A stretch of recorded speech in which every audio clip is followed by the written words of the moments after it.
mutungamiri wenyika yeZimbabwe uya achikomenda aiwa Sabc pama-elections akaitika kuMozambique amuziva kuti kuri kuitika hondo.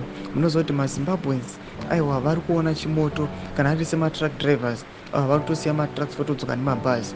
Noda kuti the situation is very tragic, the situation is very tense.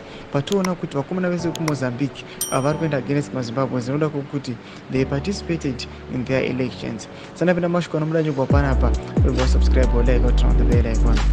Tipinda munews mabhudu.com vanyora vachiti Sabc President Mnangagwa has congratulated the Frelimo party on winning the recently held general elections in Mozambique, while the country's electoral board is yet to announce official polls results amid ongoing electoral disputes claims. Thomas Wanobuda Vanaba Tiona Kamero Nika Sabc achiuya achivacongratulata pama-elections avakaita kunyange zvavo achizikanwa kuti these elections angofananidzwa neemuZimbabwe emugorapfura nokuda kwokuti aiwa they were not credible.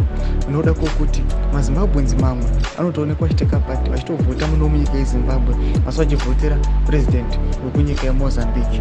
Tinoona kuti this situation yabva yanyatsikubuda ichinyatsotaura kuti aiwa the Sabc board aiwa vanhu havasina trust naro, ratova corrupt bhodhi ravo. Nyange vakasangana vanhu vasinei navo, nyange kusina Sabc yabuditsa zvakati vanhu havachambofokasi nokuda kwezveSabc. Unoda kuti vanoyezoziva kuti Sabc iyi yatopindwa negonye chero rakayazodestroya Southern Africa. Tuze mafunguro enyu moti kundiye pamusoro pechiitiko ichi mina comment section medu. Subscribe or like and turn on the bell icon.